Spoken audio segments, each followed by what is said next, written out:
시작. 이같이 너희 빛이 사람 앞에 비치게 하여 그들로 너희 착한 행실을 보고 하늘에 계신 너희 아버지께 영광을 돌리게 하라. 아멘. 오늘 본문의 말씀은 산상수훈입니다. 그리고 이 산상수훈은 팔복이라는 말씀으로 대표됩니다. 이 팔복과 산상수훈의 말씀은 가볍지 않고 무겁습니다. 구약의 율법이 흔히 동해보복법이라고 이야기합니다. 내가 받은 대로 돌려준다 라는 것입니다. 눈에는 눈, 이에는 이. 이것이 바로 동해보복법입니다. 그런데 신약은 은혜의 법입니다. 은혜의 법. 산상수훈에도 나옵니다. 오른뺨을 치면 나도 상대방의 오른뺨을 치는 것이 아니고, 이렇다면 동해보복법이죠. 구약의 율법입니다. 근데 신약은 왼뺨도 돌려대라 라고 이야기를 합니다. 겉옷을 달라고 하면 속옷도 내어주라 라고 이야기를 하고, 어디를 가자면 심리도 따라가라 라고 이야기를 합니다. 심지어 마음으로 짓는 죄도 죄라고 했습니다. 구약시대의 율법이 무거운 짐이라고 했는데,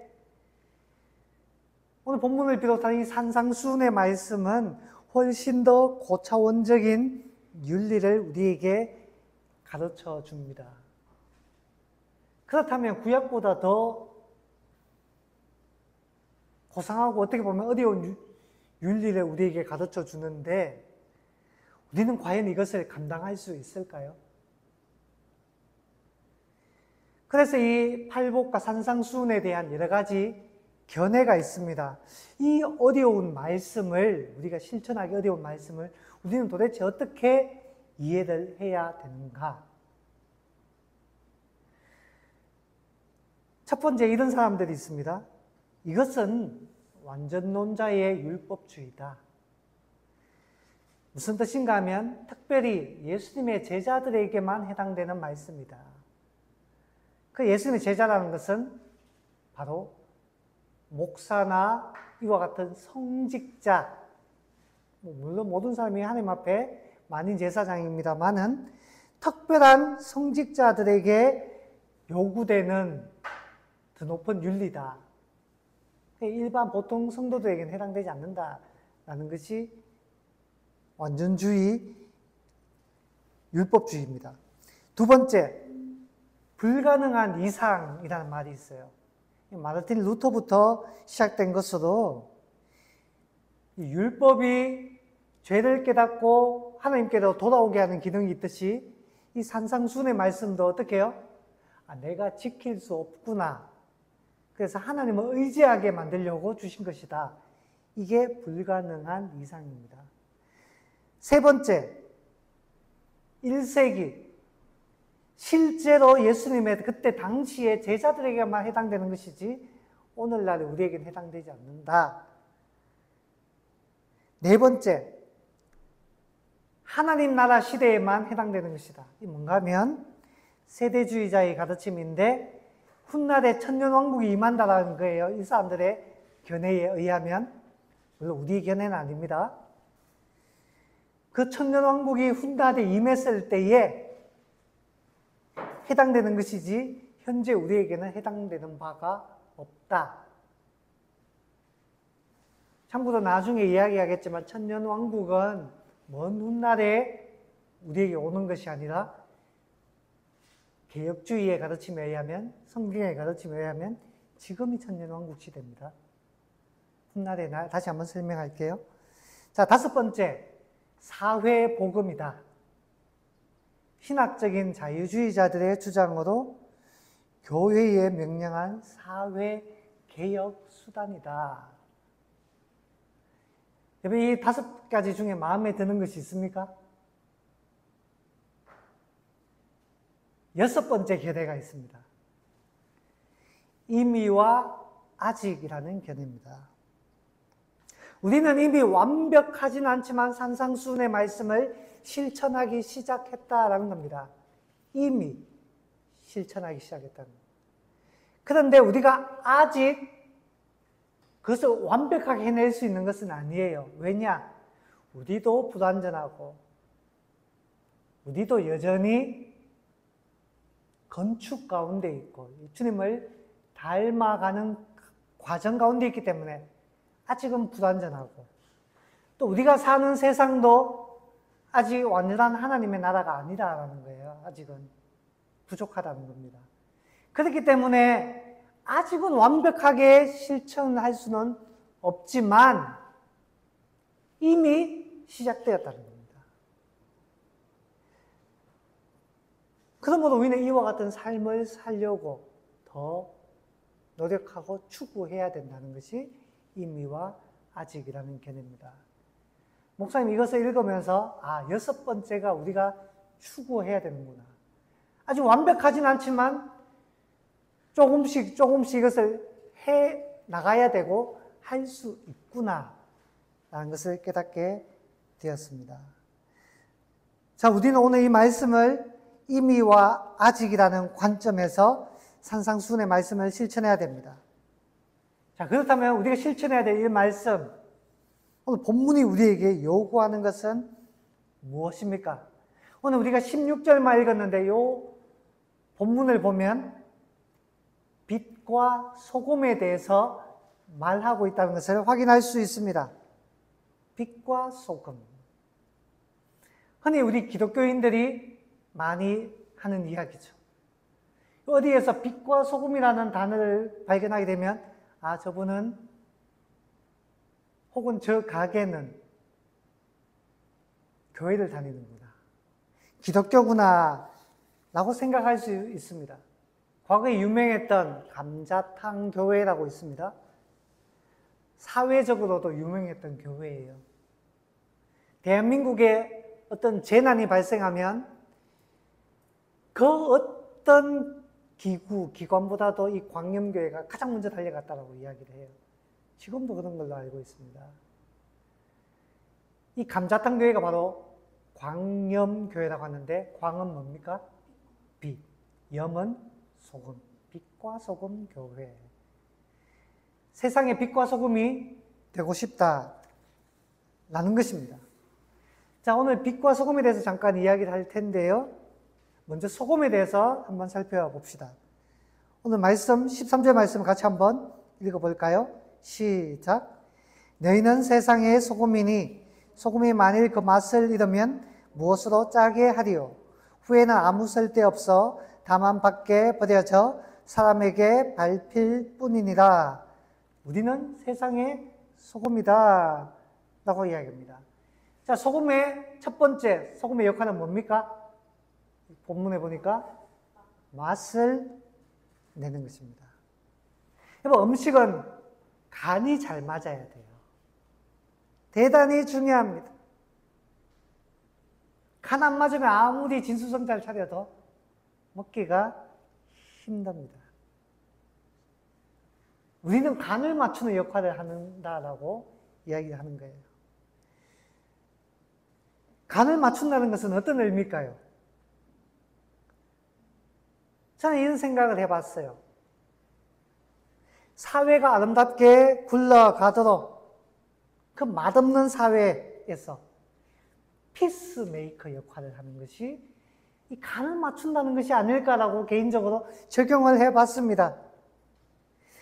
그리스도인이라면 그 공동체가, 그 사회가 맛있도록, 화목해야 맛있잖아요. 화목해야 즐겁잖아요. 늘 다투고 싸우는데 무슨 맛이 나겠어요? 무엇이 즐겁겠습니까? 그 관계를 이어주고 해결해주는, 화목하게 만드는 피스메이커의 역할, 그것이 이 맛을 낸다는 의미가 아닐까 하고 생각해 봤습니다. 자, 소금의 두 번째 역할은 뭔가요? 본문에는 나오지 않지만 소금하면 누구라도 생각하는 것이 있습니다. 부패를 방지하는 것. 섞는 것을 방지하는 역할입니다. 여러분, 생선을 손질하고 난 다음에 뭘 뿌립니까? 소금을 팍팍 뿌립니다. 섞지 않게 하려는 것이죠. 바닷물이 섞지 않는 것도 그 약간의 그 소금 때문이라는 말이 있습니다. 근데 소금이 이와 같은 역할을 상실하게 되면 버려지는 거예요. 밟히게 되는 것입니다. 부패를 방지하는 것은 어떤 의미일까요? 저는 정의와 연결된다고 생각합니다. 정의. 먼저 맛을 낸다고 했는데 화목하게 하는 것. 무조건 잘못을 덮어주는 것이 아닙니다. 그러면 겉은 성경에서 회칠한 무덤이라고 했죠. 회칠한 무덤. 괜찮아 보이고 깨끗해 보이는데 속은 어떻게 해요? 썩어 문드러지는 겁니다. 잠시는 괜찮아 보여도 결국은 못 쓰게 돼요. 화목이 필요한데 정의도 필요합니다. 정의. 그 자체가 깨끗하게 되도록 부패한 곳에서의 화목은 결국 어떤 결과를 가져옵니까? 소돔과 고모라의 결과를 가져올 뿐입니다. 정직함으로 정의로운 사회를 만드는 일에 그리스도인들이 쓰임 받아야 하는 것입니다. 그런데 이 역할을 제대로 감당하지 못하면 버려져 밟히게 된다라고 이야기합니다. 오늘날의 교회가 그렇게 되진 않았습니까? 우리가 무시당하고 있지는 않습니까? 화목하게 하는 역할도 못하고 정직하지도 않고 정의롭지도 않다면 세상으로부터 무시를 당하게 되는 것입니다. 자, 두 번째, 하나님 우리를 향해 무엇이라고 이야기합니까? 빛이다 라고 이야기합니다. 14절, 15절 말씀을 같이 한번 읽어보겠습니다. 시작. 너희는 세상의 빛이라. 산 위에 있는 동네가 숨겨지지 못할 것이요 사람이 등불을 켜서 말 아래에 두지 아니하고 등경 위에 두나니 이러므로 집안 모든 사람에게 빛이 나니라. 아멘. 자, 우리를 향해 빛이다 라고 이야기하죠. 자, 빛의 역할은 뭡니까? 등불.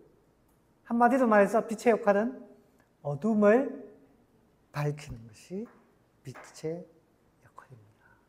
어둠을 밝히는 것. 자, 그렇다면 어둠을 밝히는 것에는 어떤 의미가 있는가? 목사님이 생각해 봤어요. 두 가지 이유로 어둠을 밝힌다. 첫 번째는 뭔가요? 사람이 자기의 일을 할 수 있도록 어둠을 밝힙니다. 자기 일을 할 수 있도록. 여러분, 주경야독이라는 말이 있습니다. 어떤 뜻이죠? 낮에는 밭을 경작하고 밤에는 책을 읽는다라는 뜻입니다. 정말 고단한 가운데서도 어렵게 공부하고 노력하는 것을 뜻합니다. 여러분, 밤에 공부할 수 있도록 돕는 것이 뭡니까? 빛이에요. 빛이 없으면 밤에는 공부할 수가 없습니다. 그렇잖아요. 형설지공이라는 말도 있어요. 반딧불과 하얀 눈빛으로 힘겹게 공부하는 것을 말합니다. 얼마나 어렵게 공부하는 것입니까? 너무너무 가난하니까 등불도 촛불도 우리 옛날에 이야기하죠. 없는 거예요. 그러니까 반딧불을 잡아가지고 불을 밝혀서 공부하고 달밤에 밖에 눈빛에 비치는 그 빛을 가지고 공부하는 겁니다. 하나님 우리를 향해서 빛이라고 했는데 우리가 누군가의 등불이 되고 누군가의 촛불이 되어줄 수 있다면 얼마나 좋을까요? 빛이란 바로 이 어려운 이웃의 성공을 돕는 역할을 하는 거예요. 어려운 이웃의 성공을 돕는 역할.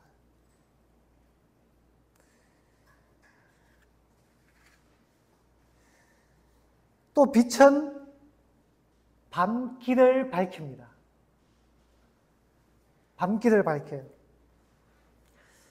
목사님이 제가 밤에 자전거를 많이 탑니다.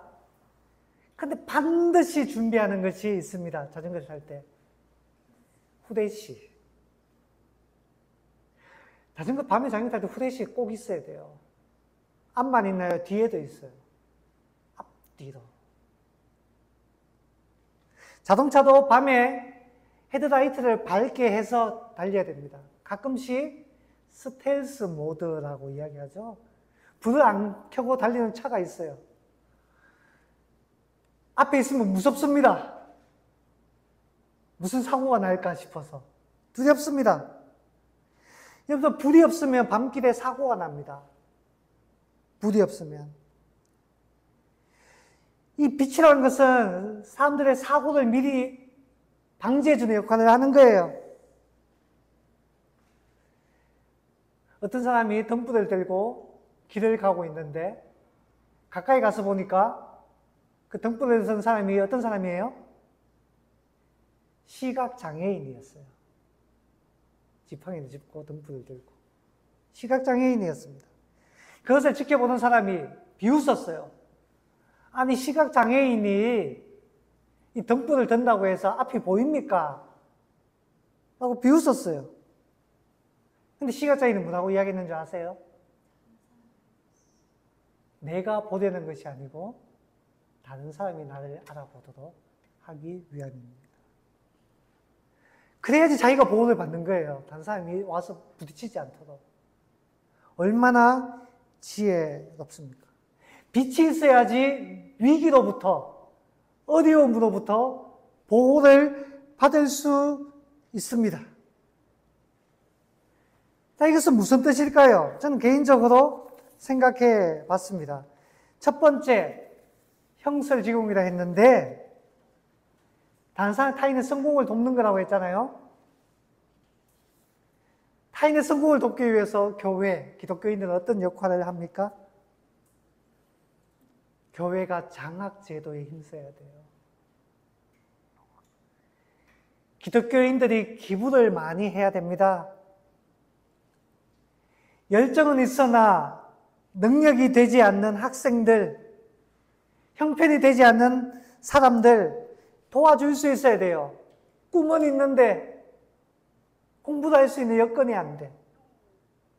똑똑한데 집안 형편이 안 돼. 기부를 해야 되고 도와줘서 일어설 수 있게 해야 됩니다. 우리 교회도 그렇게 도움을 받은 친구가 있죠.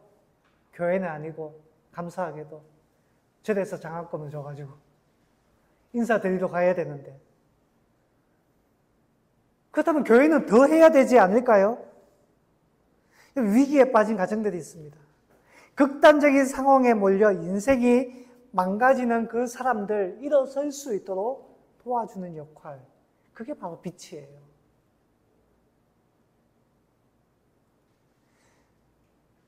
대표적인 예 중에 하나가 무엇입니까? 선한 사마리아인의 예화 아닙니까? 강도 만난 사람이 있는데 제사장, 훌륭한 사람이잖아요. 당시에 존경받던 사람이잖아요. 바쁘다고 피해가고. 레위인도 하나님 일을 하는 사람이라고 불렸습니다. 두려워서 피해가고 자기도 강도 만날까 싶어. 근데 이 위기에 빠진 사람을 외면하지 않고 도와준 사람이 있습니다. 누군가요? 사마리아인. 사마리아인은 당시 유대인들로부터 어떤 취급을 받았습니까? 인간 이하의 대접을 받았습니다. 왜냐? 혈통을 중요시 여기는 유대인들에게 있어 사마리아인은 혼혈인이었어요. 이방인과의 혼혈인. 어떻게 보면 이방인보다 더 싫은 거야. 유대인 입장에서는. 또 신앙도 조금 달랐어요. 사마리아인도 하나님을 믿었지만 신앙이 조금 달랐어요. 그러다 보니까 유대인들이 너무너무 싫어하고 너무너무 미워했어요. 근데 유대인이 강도를 만나서 어려움에 처하자 이 사마리아인이, 예수님의 비유입니다만은 도와주잖아요.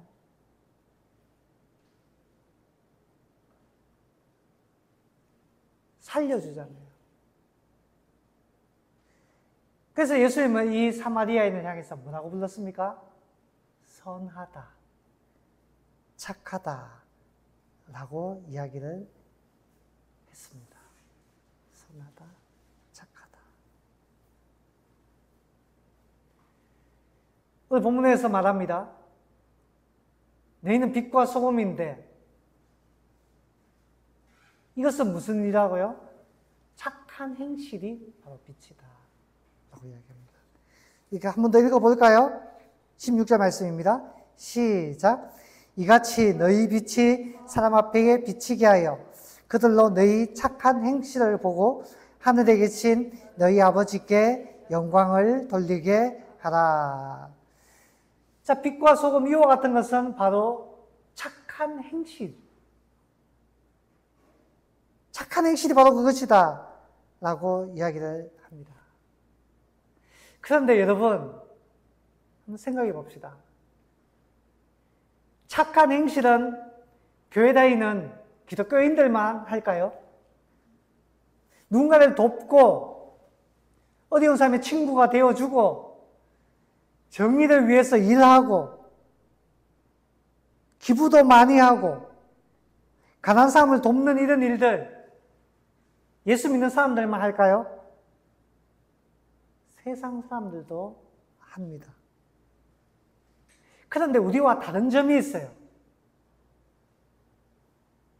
무슨 목적으로 하느냐? 목적이 다릅니다. 이것은 대단히 중요한 겁니다. 오늘 핵심이 여기에 있습니다. 세상 사람들의 선행의 목적은 뭔가요? 첫 번째는 어려운 사람을 돕고자 하는 거예요. 타인에게 초점이 맞춰져 있습니다. 어려운 사람. 그렇죠? 그 다음에 두 번째 뭡니까? 자기 만족입니다.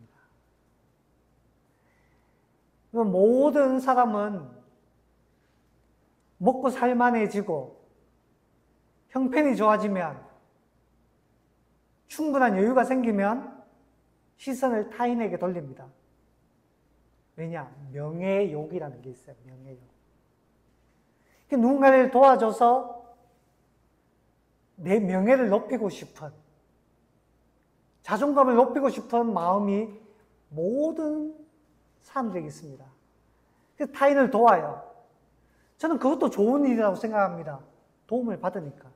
그런데 기독교인은 달라요.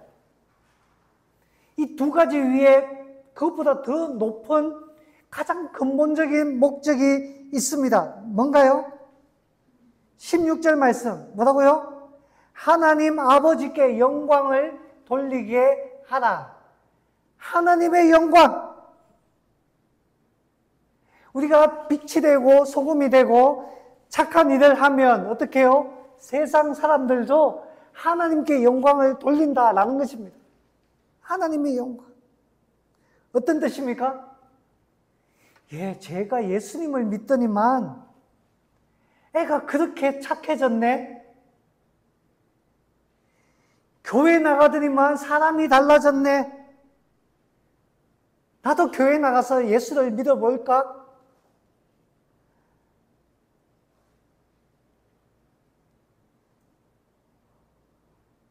저도 청년 때에 건축 현장에서 아르바이트를 해본 적이 있습니다. 한 넉 달 정도 해본 적이 있는 것 같아요. 힘든 일이기 때문에 간식 같은 거를 이렇게 참이라는 시간이 있었어요. 간식 먹는 시간. 그때 같이 일하던 아주머니가, 아유, 아주머니 힘이 얼마나 센지. 그러나 가정을 위해서 그 어려운 일을 하시는 거예요. 저보고 이야기하는 겁니다. 총각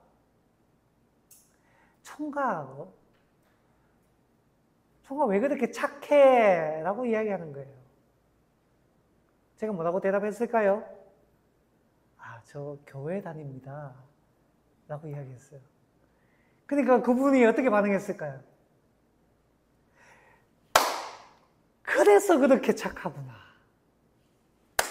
사실 저 별로 안 착한데. 다 인정하시는 분위기네요. 그래서 그렇게 착하구나. 무슨 뜻입니까? 교회 다니면 착하다라는 것이 그때만 해도 90년대만 해도 그냥 사람들의 인식 속에 자연스러운 것이었습니다. 교회 다니면 착하다. 교회 다니는 사람, 예수 믿는 사람은 훌륭하다라는 기대가 있었고 그와 같은 공감대가 있었습니다. 기독교 역사를 봐도 교회 다녀서 변화된 사람들이 너무너무 많아요. 줄 세우면 경산 한 바퀴를 돌 만큼 많아요. 그 유명한 김익두 목사님. 깡패로 유명했어요. 마을 사람들이 호랑이는 뭐 하나 쟤 안 잡아가고 쟤 안 묻어가고 걔만 나타났다 하면 숨기에 바쁠 정도로 흉악하고 포악한 사람이었는데 선교사님이 전하는 성경도 그 갈갈이 찢어버리는 그런 사람이었는데 은혜 받고 하나님의 말씀 듣고 회개하니까 그 위대한 신앙인으로 바뀌었어요. 너무너무 많아요. 너무너무 많아요. 교회 다니는 애들은 인사성 바르고, 그렇죠? 교회 다니는 애들 인사성 바르고, 친구들도 잘 도와주고, 욕설도 안 하고, 교회 다니는 애들은 보통 입이 깨끗하잖아요. 욕설도 안 하고, 폭력도 휘두르지 않고, 그런 공감대가 있어요. 착한 애들이다. 라는 인식이 있습니다. 근데 지금은 어떤가요? 지금은 정말 그런가요? 그리스도인이 교회 다니는 사람들이 더 착한가요?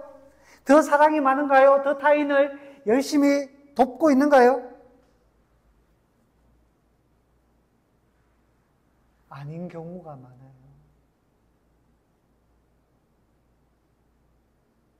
신앙 좋다는 사람 입에서 목사님, 우리나라에 빨갱이들이 많습니다. 모조리 잡아쳐 죽여야 돼요. 이런 표현을 씁니다. 잡아쳐 죽여야 돼요. 실제로 빨갱이도 아닐 뿐더러 공산주의는 저는 옳다고 생각하지 않습니다. 잘못된 거라고 확실하게 믿어요. 하지만 신앙인의 입에서 그 사람들을 잡아 죽여야 된다라는 이런 말이 어떻게 나옵니까? 교회 다니는 사람에게 그런 말이 쉽게 나오면 안 되는 거예요. 분노도 가득 차 있잖아요. 실제로 교회, 기독교라는 이름으로 그런 일들을 행한 사람들이 많이 있었어요. 십자군 전쟁, 십자군 운동. 부끄러운 역사입니다. 우리나라에도 있었어요. 좌우 이데올로기가 대립할 그때. 교회 열심히 다니고 예수 잘 믿는다고 많이 듣는 사람들이 얼마나 많은 사람들에게 해를 끼치고 잡아 죽였는지 몰라요. 어떻게 그리스도인이 그럴 수가 있습니까? 과거 서울의 훌륭한 목사님, 정말 훌륭한 목사님이에요. 장애인을 위해서 일해야겠다 싶어서 그 큰 교회를 그만두고 장애인 단체를 세우는데 서울의 강남이었어요.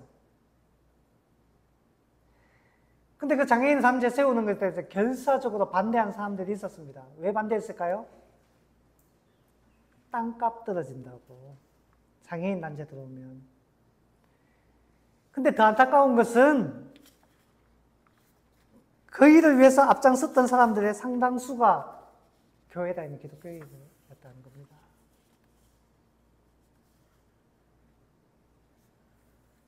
목사님 얼마나 실망이 됐겠어요. 이게 과연 기독교인인가? 이게 과연 교회인가?